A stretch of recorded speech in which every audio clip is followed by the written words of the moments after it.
all. So welcome to the beginning of week 8. This marks our halfway point of the semester. So wonderful. Congratulations for everything that you've accomplished so far, and give yourself a little pat on the back for all of that.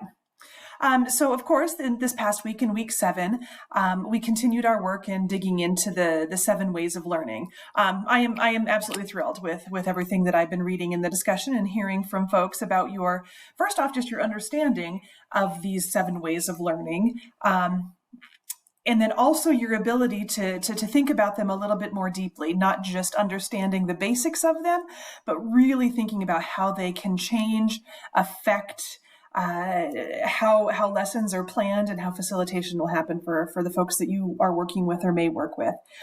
It seems to me that we have a really great foundation in these 7 ways of learning, which is important because that then forms kind of what we're doing for a good chunk of the rest of the semester. But that being said, if there's any of these that you're struggling with or you're just interested in digging into a little bit more, feel free to reach out to me. You can always post something in the off-topic discussion in coming weeks for the class to look at. So all of that is available to you. Let's see here. So this coming week, in week 8, first off, let me just acknowledge, I understand that the CSU spring break is officially from March 14th to March 20th. But since our weeks are a little bit off, our spring break won't start until March 16th. And it'll go to March 22nd.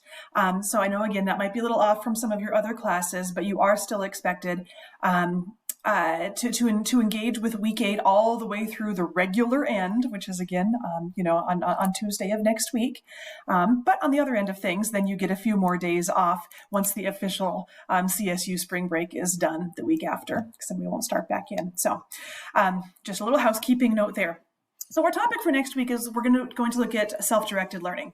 So far we've had a pretty clear progression, I hope, and I think in this class of how things have been put together. We spent the first several weeks helping you to really dig into what you believe and who you are as an educator, which culminated in that first draft of your teaching philosophy. From there, we've really been looking at the process of planning for teaching. So we looked at objectives, we looked at ways of learning. Coming up, we're going to look at learning transfer, which is the outcome, hopefully, of learning.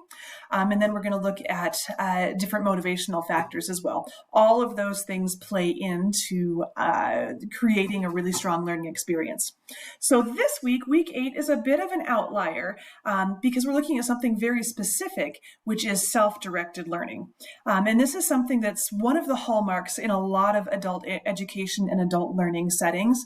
So I think it's important for us to hit on, but do realize it's kind of like not in this beautiful little cycle that we've been looking at. It's still connected to the cycle. It's still there, but it's not necessarily right within it. So you can kind of think of it as a respite week from kind of the stuff we've been doing. So for the self-directed learning, as you look at the readings for the week, and those are posted in the Canvas week 8 module, you'll see that there's a couple of readings that kind of overview self-directed learning. There's some readings on the concept of heutagogy, and then there's some readings on learning contracts. I would highly, highly, highly encourage you to skim these, okay?